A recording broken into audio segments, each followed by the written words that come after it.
നമസ്കാരം. മധ്യ കേരളത്തില് കുറെ വീടും സ്ഥലവും വളരെ കുറഞ്ഞ വിലയ്ക്ക് വിൽക്കാനുണ്ട്.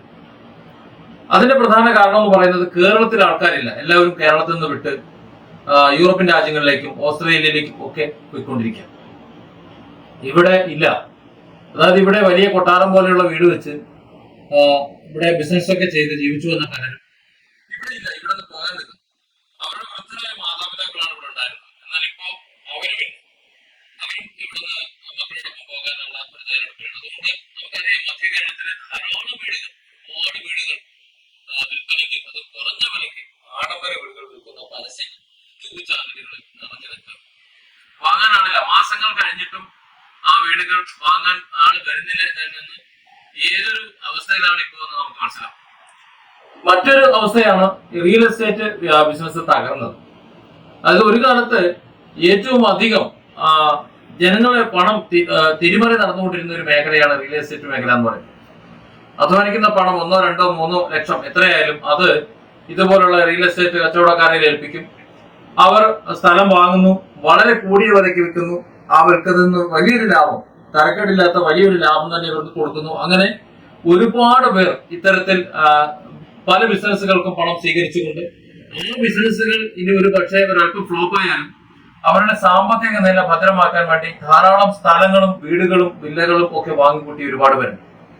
അങ്ങനെ വാങ്ങിക്കൂട്ടിയവരാണ് ഈ റിയൽ എസ്റ്റേറ്റ് മേഖലയിലുള്ള പെട്ടെന്നുള്ള തകർച്ച കാരണം സാമ്പത്തികമായി കൂട്ടി അടിയിലേക്ക് പോയത്. അങ്ങനെ പോയവരിൽ ഇപ്പോ അവസാനം വാർത്ത വന്നതാണ് നെടുമ്പറമ്പിൽ ഫിനാൻസ് കുടുംബം എന്ന് പറയുന്നത്. അവരിന്ന് ജയിലിലാണ്, കുടുംബത്തോടെ ജയിലിലാണ്. അവരുടെ ഇൻവെസ്റ്റ്മെന്റ് മുഴുവൻ, ആൾക്കാർ ഇൻവെസ്റ്റ് ചെയ്ത പണം മുഴുവൻ നല്ലൊരു ശതമാനം അവർ റിയൽ എസ്റ്റേറ്റ് മേഖലകളിൽ, വീടുകളിലും അതുപോലെ സ്ഥലങ്ങളിലുമാണ് നിക്ഷേപിച്ചിരുന്നത്.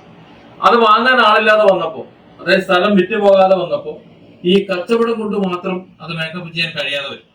അപ്പൊ നിലവിലുള്ള കച്ചവടത്തിൽ നിന്ന് പണം അധികം തിരിമറി ചെയ്ത് മറ്റുള്ള ലാഭം കൊടുക്കേണ്ട ആൾക്കാർക്ക് കൊടുക്കേണ്ട സാഹചര്യം വരും. അപ്പൊ ആ ബിസിനസ് തകരും. അപ്പൊ ബിസിനസ്സും തകരുന്നു, റിയൽ എസ്റ്റേറ്റ് കച്ചവടം തകരും. ഇത് ഒരുപാട് പേരുടെ ജീവിതം തകർച്ച ഉണ്ടാക്കിയിട്ടുണ്ട്. എന്നാൽ കേരളത്തിലെ ഇതിന് ചെറിയൊരു മാറ്റമെങ്കിലും ഉള്ളത് മലപ്പുറത്താണ്. മലപ്പുറത്ത് സ്ഥലം ആൾക്കാർക്ക് ആവശ്യമുണ്ട്, വീട് വെക്കാൻ സ്ഥലം ആവശ്യമുള്ളത് കൊണ്ട് നേരത്തെ പോലെ വലിയ റിയൽ എസ്റ്റേറ്റ് കച്ചവടങ്ങൾ നടക്കുന്നില്ല എന്നുണ്ടെങ്കിലും വീട് വെക്കുന്ന സ്ഥലത്തിന്റെ കച്ചവടം നടക്കുന്നുണ്ട്. അതിനാകട്ടെ വിലക്കുറവുമില്ല. എന്നാൽ കേരളത്തിന്റെ മറ്റു ഭാഗങ്ങളിൽ അങ്ങനെയല്ല. ഇപ്പോ മറ്റു ചാനലുകളിൽ സ്ഥലം വീട് വിൽക്കുന്ന ചാനലുകളിൽ നോക്കുകയാണെങ്കിൽ ഒറ്റപ്പാലം, അതുപോലെ തൃശ്ശൂർ, ആ മേഖലകളിൽ, ചെർപ്പുളശ്ശേരി അങ്ങനെയുള്ള മേഖലകളിലൊക്കെ വളരെ കുറഞ്ഞ വിലയ്ക്ക് ധാരാളം വീടുകൾ വിട്ടുപോകുന്നു. എന്തുകൊണ്ടാണ് ഇങ്ങനെ ഇത്ര കുറഞ്ഞ വിലയ്ക്ക് ഇത് വിൽക്കേണ്ടി വരുന്നതെന്ന് വെച്ച് കഴിഞ്ഞാൽ, ഒന്ന് ബാങ്കിലെ കടമാണ്. അതായത് ഏറ്റവും കൂടുതൽ ഭവനരഹിതർ ഇനി ഉണ്ടാകാൻ പോകുന്നേ ഉള്ളൂ. സർക്കാരിന്റെ കണക്കിന് കുറച്ച് വീടുകൾ ഉണ്ടാക്കി തരുന്നു, നിങ്ങളെ ഭവനം ഉള്ളവരാക്കി മാറ്റും, ഭവനരഹിതരായി ആരും ഉണ്ടാവില്ല എന്നൊക്കെ പറയുമ്പോഴും ഭവനരഹിതരായ വലിയൊരു വിഭാഗത്തെ സൃഷ്ടിക്കുന്ന ഒരവസ്ഥയിലേക്കാണ് കാര്യങ്ങൾ പോകുന്നത്. ചെറിയ തുക മാത്രം ബാങ്കിൽ ലോണായിട്ട് കിടക്കുമ്പോൾ ആ ലോൺ അടയ്ക്കാൻ കഴിയാതെ വലിയ തുകയായി മാറുമ്പോൾ കിട്ടുന്ന വിലയ്ക്ക് അവരുടെ വീടും പറമ്പും വിറ്റ ശേഷം ബാക്കിയുള്ള തുക എവിടെയെങ്കിലും ഇട്ടുകൊണ്ട് വാടകയ്ക്ക് താമസിക്കുന്ന വലിയൊരു ഭാഗം ഇപ്പോൾ. അത്തരത്തിൽ ഒരുപാട് വീടുകൾ ഒരാറ്റുനോറ്റ് അവർ താമസിച്ചിരുന്ന, യാതൊരു അല്ലലുമില്ലാതെ ജീവിച്ചിരുന്ന ചെറിയ ചെറിയ വീടുകൾ, വലിയ വീടുകളല്ല. യൂട്യൂബ് ചാനലുകളിലൊക്കെ വിൽക്കാൻ വെച്ചിരുന്ന വീടുകൾ ശ്രദ്ധിച്ചാൽ മനസ്സിലാവും.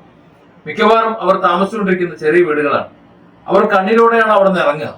കച്ചവടക്കാർ, യൂട്യൂബ് ചാനലുകൾ ഒരുപക്ഷെ അത് ആ രീതിയിൽ പ്രൊജക്ട് ചെയ്യുന്നില്ല എന്നുണ്ടെങ്കിലും അവരുടെ മനസ്സ് അത് കേൾക്കുന്നവർക്ക് വായിച്ചെടുക്കാൻ പറ്റും. ആ വീഡിയോകൾ ഷൂട്ട് ചെയ്യുമ്പോൾ ആ ഷൂട്ട് ചെയ്യുന്ന അവസരത്തിൽ പോലും അതിന്റെ ഉള്ളിലുള്ള അവസ്ഥകൾ നമുക്ക് കാണാൻ പറ്റും, എങ്ങനെയാണ് എന്നുള്ളത്. കൂട്ടിയിട്ടിരിക്കുന്ന സാധനങ്ങൾ, വീട്ടിലെ മറ്റു വീട്ടുപകരണങ്ങൾ, അവരുടെ വസ്ത്രങ്ങൾ, ഇതൊക്കെ നമ്മൾ കാണുമ്പോൾ, ആ ഒരു സാഹചര്യം കാണുമ്പോൾ തന്നെ അവരുടെ ജീവിത നിലവാരം നമുക്ക് മനസ്സിലാവും. അവർ ആ നിലവാരത്തിൽ നിന്ന് വളരെ മോശം നിലവാരത്തിലേക്കാണ് പോകുന്നത്. അങ്ങനെ വരുമ്പോൾ ഇനി സമീപ ഭാവിയിൽ തന്നെ വലിയ ഒരു വിഭാഗം ഭവനരഹിതരായി ഉണ്ടാകും എന്ന കാര്യത്തിൽ ഉറപ്പാണ്. കേരളത്തിൽ സാമ്പത്തികമായി ഒരു വളർച്ച ഉണ്ടായില്ല എന്നുണ്ടെങ്കിൽ, സാധാരണക്കാരിലേക്ക് പണം എത്തിയില്ല എന്നുണ്ടെങ്കിൽ, സാധാരണക്കാരിലേക്ക് പണം എത്തണമെന്നുണ്ടെങ്കിൽ നാട്ടിൽ ക്രയവിക്രയങ്ങൾ നടക്കണം, കച്ചവടം നടക്കണം, എന്തെങ്കിലും ഒരു വ്യാപാരം നാട്ടിൽ നടക്കണം. ഇപ്പൊ ഓൺലൈൻ വ്യാപാരമാണ് കൂടുതൽ. ഓൺലൈൻ വ്യാപാരമാകുമ്പോൾ അതെല്ലാം മൾട്ടിനാഷണൽ കമ്പനികളിൽ, കോർപ്പറേറ്റുകളിലേക്കും പോയിക്കൊണ്ടിരിക്കുക, സാധാരണക്കാരിലേക്ക് വരുന്നില്ല. പണ്ട് അങ്ങാടിയിൽ കച്ചവടം നടക്കുന്ന സമയത്ത് അവർ അധ്വാനിക്കുന്ന പണം അതേ അങ്ങാടിയിൽ നിന്ന് അല്ലെങ്കിൽ ആ നാട്ടിൽ നിന്ന് അങ്ങനെ ലഭിക്കുന്ന പണം ചിലവഴിക്കപ്പെടുന്നത് അതേ അങ്ങാടിയിൽ, അതേ നാട്ടുകാരുടെ ഇടയിൽ. ഇങ്ങനെ ഒരു ധനക്കൈമാറ്റം അന്നുണ്ടായിരുന്നു. ഇന്ന് അതില്ല. ഇന്ന് അത് കൂടുതലും ഒരു വൺ സൈഡ് ഒഴുക്കാം. വൺ വേ ട്രാഫിക് ആയിട്ടാണ് പോയിക്കൊണ്ടിരിക്കുന്നത്, ഇങ്ങോട്ട് വരുന്നില്ല. അപ്പോൾ പണം ഇങ്ങനെ റൊട്ടേറ്റ് ചെയ്യാനുള്ള സാഹചര്യം ഇവിടെ ഇല്ല. നമ്മൾ ശ്രദ്ധിച്ചാൽ മനസ്സിലാവും, ഇവിടെ വ്യവസായങ്ങളോ വ്യാപാരങ്ങളോ അങ്ങനെ ഒന്നും തന്നെ ഇല്ല. പച്ച പിടിക്കാൻ സമ്മതിക്കില്ല. അങ്ങനെ സമ്മതിക്കാതെ വരുമ്പോൾ സർക്കാരിലേക്ക് നികുതി എത്തില്ല. സർക്കാരിലേക്ക് നികുതി എത്താതെ വരുമ്പോൾ സർക്കാരിന്റെ കാര്യങ്ങൾ നടക്കില്ല, സർക്കാർ ഓഫീസുകളുടെ പ്രവർത്തനം നടക്കില്ല, അങ്ങനെ ഒന്നും നടക്കില്ല.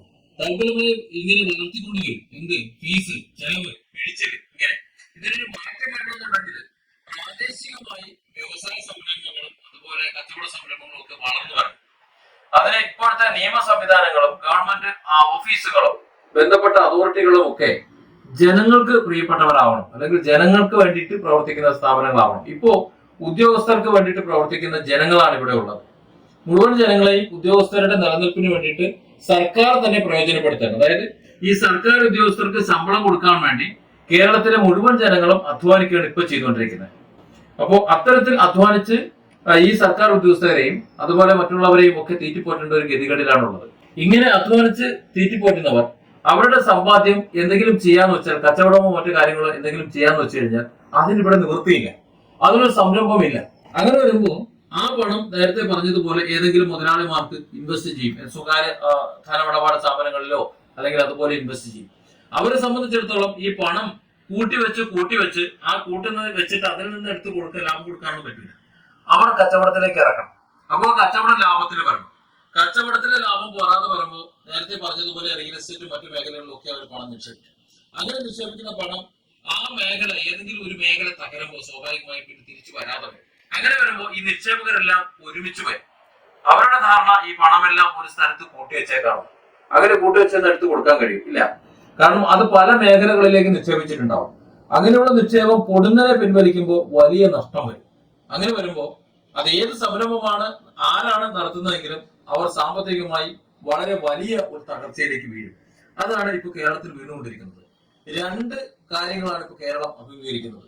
ഒന്ന്, കേരളത്തിൽ നിന്നുള്ള വലിയ കൊഴിഞ്ഞുപോക്ക്. കേരള ജനത, പുതിയ തലമുറ പ്രത്യേകിച്ചും കേരളം വിട്ടുകൊണ്ടിരിക്കുന്നു. പിന്നെ കേരളത്തിലെ നിലവിലുള്ള ആൾക്കാരുടെ കയ്യിൽ സാമ്പത്തികം ഇല്ല. ഏതൊരു വ്യക്തിയോട് ചോദിച്ചാലും പണമില്ല, അവരുടെ കയ്യിൽ പണമില്ല, എല്ലാവരും കടമാണ് എന്ന ഒരു സംസാരമാണ് നമ്മൾ കേൾക്കുന്നത്. എല്ലാവരുടെ കയ്യിലും പണമില്ല എന്നുണ്ടെങ്കിൽ ഈ പണമെല്ലാം എവിടെ പോയി? അപ്പൊ ഈ പണം ഇല്ലാഞ്ഞിട്ടല്ല, സാധാരണക്കാരുടെ ഇടയിൽ നാട്ടുമ്പുറത്തടക്കം എല്ലാ മേഖലയിലും ഒരു അങ്ങാടിയിൽ റൗണ്ട് ചെയ്യണം, കിടന്ന് കറങ്ങണം. അങ്ങനെ കറങ്ങുമ്പോഴാണ് അവിടെ എല്ലാവരുടെ കയ്യിലും പണം ഉണ്ടാകുന്നത്. ഒരു ആഹാര ശൃംഖല എന്ന ഒരു സംഭവം പണ്ട് നമ്മൾ പഠിച്ചിട്ടുണ്ട് സ്കൂളിൽ. പുല്ല്, പുൽച്ചാടി, തവള, പാമ്പ് ഇങ്ങനെ കറങ്ങി തിരിഞ്ഞിട്ട് വീണ്ടും പുല്ലിൽ വരും എന്ന് പറയുന്നത് പോലെ ഒരു ശൃംഖലയുണ്ട്. ആ ശൃംഖല നഷ്ടപ്പെട്ടതാണ് ഇവിടുത്തെ വിഷയം. മുമ്പ് വലിയ പ്രചരണം ഉണ്ടായിരുന്നു. വലിയ കോർപ്പറേറ്റുകൾ അല്ലെങ്കിൽ അതുപോലുള്ള സ്ഥാപനങ്ങൾ വരുമ്പോൾ നാട്ടിൻപുറത്തെ കച്ചവടം കുറയും, നാട്ടുകാർ ദുരിതത്തിലാവും. അന്ന് അത് പലർക്കും മനസ്സിലായില്ല. പക്ഷെ ഇന്ന് അത് മനസ്സിലായി തുടങ്ങി. കുറെ കാലം മുമ്പ് ഉള്ള ഏതെങ്കിലും അങ്ങാടികൾ, ആ അങ്ങാടികളിലേക്ക് ഇന്ന് ചെല്ലുമ്പോൾ ആ അങ്ങാടിയിൽ വലിയ വലിയ സ്ഥാപനങ്ങളുണ്ട്. പക്ഷെ ആ സ്ഥാപനങ്ങൾ കച്ചവടമില്ല. വലിയ ബിൽഡിങ്ങുകൾ കെട്ടിയിട്ടിട്ടുണ്ട്. ആ ബിൽഡിങ്ങുകൾ ഇന്നുള്ളവരെല്ലാം നാളെ കച്ചവടം ചെയ്യുന്നു. വാടക കൊടുക്കാൻ കഴിയുന്നില്ല. അതിനെല്ലാം പുറമെയാണ് ഇപ്പോ സർക്കാർ കുത്തനെ കൂട്ടിയിട്ടുള്ള ഫീസുകൾ. വാടക നിരക്കിലും അല്ലാതെയും ഒക്കെ ഇനിയിപ്പോ രജിസ്ട്രേഷൻ വരുമ്പോൾ ഫീസ് വേറെ വരുന്നുണ്ട്. അതായത് എല്ലാ വിധത്തിലുള്ള ഫീസും സർക്കാർ കൂട്ടിക്കൊണ്ടിരിക്കുന്നു. സർക്കാർ ഉദ്യോഗസ്ഥർക്ക് ശമ്പളം കൊടുക്കണം. അതാണ് ഞാൻ നേരത്തെ പറഞ്ഞത്. ഇവിടെ ഇപ്പോ ആകെ ഒരു സംവിധാനം മാത്രമേ ഉള്ളൂ. ഇവിടെ വ്യവസായം നടത്തുന്നവരെ, ഇവിടുത്തെ സാമ്പത്തിക സുസ്ഥിരത, ആ ഒരു സന്തുലിതാവസ്ഥ നിലനിർത്തുന്നവരെ സംരക്ഷിക്കാൻ ഇവിടെ ആരുമില്ല. സർക്കാരുമില്ല, ആരുമില്ല. സർക്കാർ ഉദ്യോഗസ്ഥർക്ക് ശമ്പളം കൊടുക്കാനും അതുപോലെ ഭരിക്കുന്നവർക്ക് അവരുടെ കാര്യങ്ങൾ നടന്നു പോകാനും അധ്വാനിക്കുന്ന 3.5 കോടി ജനങ്ങളാണ് ഇവിടെ ഉള്ളത്. അത് അവർക്ക് വേണ്ടിയാണ് അവർ പണിയെടുക്കുന്നത്. ഈ പണിയെടുക്കുന്ന പണം മുഴുവൻ അവർക്ക് വേണ്ടി ആയതുകൊണ്ട് തന്നെ അവർക്ക് തന്നെയാണ് കൊടുക്കുന്നത്. അതുകൊണ്ടാണ് ഇവിടെ ഉള്ളവരുടെ കയ്യിൽ പണമില്ലാത്തത്. ഇവിടെ ഉള്ളവരുടെ കയ്യിൽ പണം വേണമെന്നുണ്ടെങ്കിൽ, ഈ നാട്ടുകാരുടെ കയ്യിൽ, മലയാളികളുടെ കയ്യിൽ പണം വേണമെന്നുണ്ടെങ്കിൽ ഈ പറഞ്ഞ സർക്കാരും അതുപോലെ സർക്കാർ ഉദ്യോഗസ്ഥരും എല്ലാം ജനങ്ങൾക്ക് വേണ്ടി പണിയെടുക്കണം. മുമ്പ് അങ്ങനെയായിരുന്നു. ജനങ്ങൾക്ക് വേണ്ടി പണിയെടുക്കുമ്പോൾ ജനങ്ങളുടെ കയ്യിൽ പണം ഉണ്ടാകും. ജനങ്ങളുടെ കയ്യിൽ പണം ഉണ്ടാകുമ്പോൾ ജനം കുറേശ്ശെ കൊടുത്തു കഴിഞ്ഞാലും സർക്കാരിന്റെ കയ്യിലും പണം ഉണ്ടാകും. ആ പണം എടുത്തുകൊണ്ട് ഇവർക്ക് ശമ്പളം കൊടുക്കാനും സർക്കാരിന്റെ കാര്യങ്ങൾ നടത്താനും ഒക്കെ പറ്റും. പക്ഷെ ഇവിടെ സാധാരണക്കാരുടെ കയ്യിൽ പണമില്ല. ഉള്ള പണമാകട്ടെ ഇവിടുത്തെ രാഷ്ട്രീയ നേതൃത്വവും അതുപോലെ ഭരണ നേതൃത്വവും പിടിച്ചെടുത്തുകൊണ്ട് കൊള്ളയടിച്ചുകൊണ്ട് അങ്ങനെ ജീവിച്ചും പോകുന്നു. അപ്പൊ ഇവിടെ സുഭിക്ഷമായി ജീവിക്കുന്നത് ഇവിടുത്തെ സർക്കാർ ഉദ്യോഗസ്ഥരും അതല്ലെങ്കിൽ ഗവൺമെന്റ് മേഖലയും മാത്രമാണ്.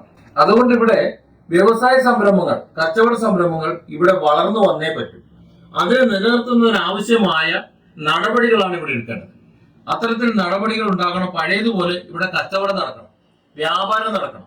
ആ വ്യാപാരം നടക്കുകയാണെന്നുണ്ടെങ്കിൽ ആ നാട്ടിൽ പണമുണ്ടാകും. അങ്ങനെ പണമുണ്ടാകുമ്പോൾ അവിടെ മറ്റു മേഖലകളും വികസിക്കും. മറ്റു മേഖലകളിലും വാങ്ങൽ വിൽക്കൽ ഉണ്ടാവും. റിയൽ എസ്റ്റേറ്റ് മേഖലയെന്നല്ല, ഏത് മേഖലയിലും കച്ചവടം ഉണ്ടാവും. അങ്ങനെയാവുമ്പോൾ എല്ലായിടത്തും പണം ഉണ്ടാവും. വലിയ പണമില്ല എന്നുണ്ടെങ്കിലും എല്ലാവർക്കും അവരുടെ ആവശ്യത്തിന് പണം ഉണ്ടായിരുന്ന ഒരു കാലഘട്ടം നമുക്കുണ്ടായിരുന്നു.